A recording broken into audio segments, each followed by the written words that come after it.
Le problème de l'eau potable est un problème mondial. L'eau contaminée est la cause d'au moins 10 000 morts par jour, surtout des enfants.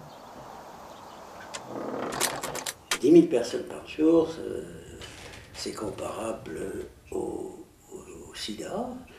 Pour vous donner une idée, il y a au moins 1,2 milliard de personnes qui n'ont pas accès à l'eau potable.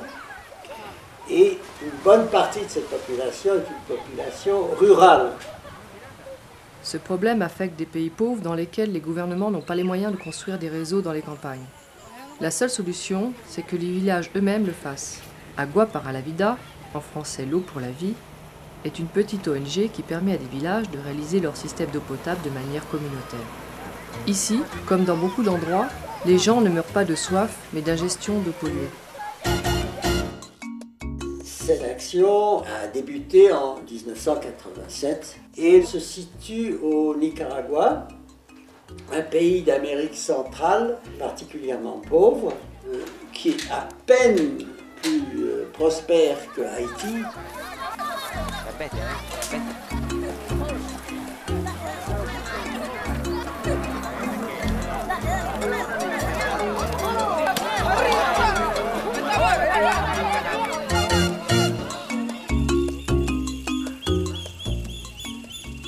Agua para la Vida se sert de systèmes gravitaires d'eau potable adaptés à des régions où l'on peut trouver des sources plus élevées que les villages.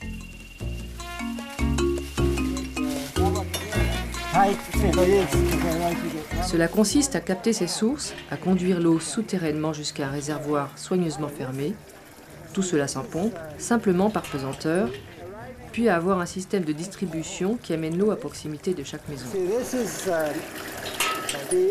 La quantité d'eau est de 50 à 70 litres par habitant par jour.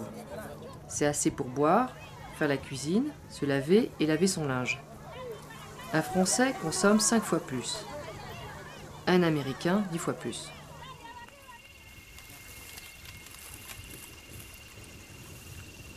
Pour l'hygiène, c'est très important d'avoir assez d'eau. Avant tout, il faut trouver des sources et mesurer leur débit au moment le plus sec de l'année. C'est là que l'eau sort du sol pour la première fois. On fait un petit barrage, on canalise l'eau. On fait une espèce de gouttière avec des palmes de chagüita, un arbre qui ressemble un peu à un bananier. Et au bout de ce canal improvisé, on mesure le débit d'eau.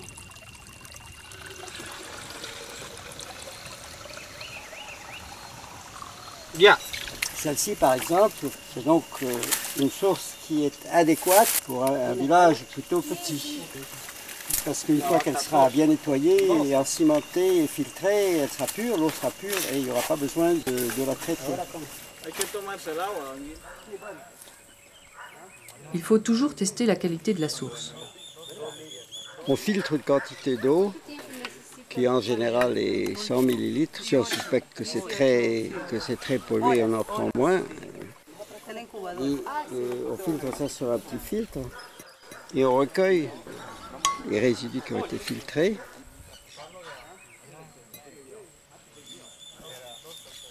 C'est les coliformes qui nous intéressent, parce que les coliformes indiquent la possibilité de pollution par les hommes ou par les bêtes.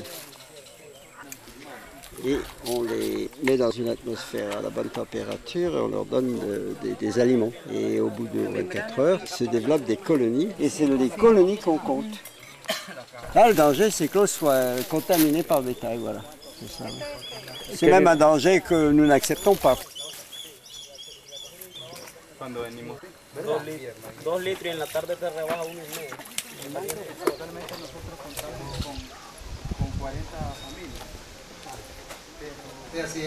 Edmundo, de la comunidad de Villacique, me comprometo ante el comité de agua siguiente.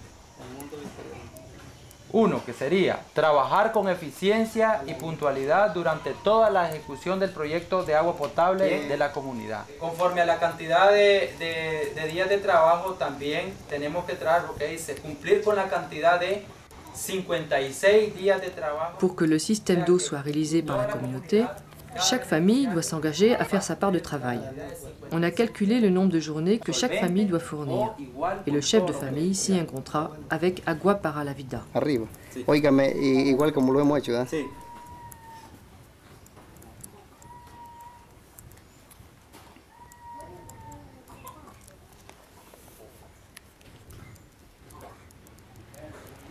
Pendant cette préparation, qui peut durer 2 ans, les techniciens locaux d'Agua para la Vida conçoivent et calculent le système d'eau et son budget. Quand le financement est réuni, le projet commence.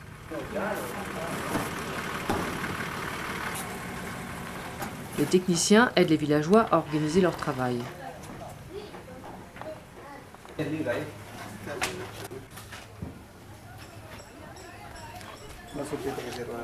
Les assistantes sociales interviennent, surtout vis-à-vis des femmes qui sont les premières à apprécier les bénéfices d'un système d'eau potable.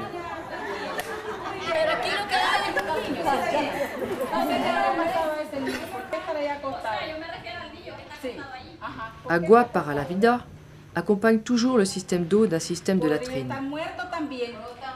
Entonces miren que esto es un proceso en las comunidades donde no hay letrina. Entonces tenemos que las letrinas son de gran importancia en una comunidad.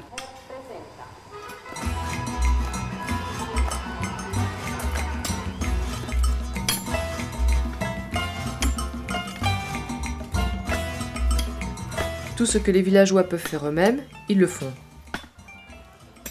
Le travail de chaque famille est considérable. La source peut se trouver à 10 ou 12 km du réservoir qui est près du village.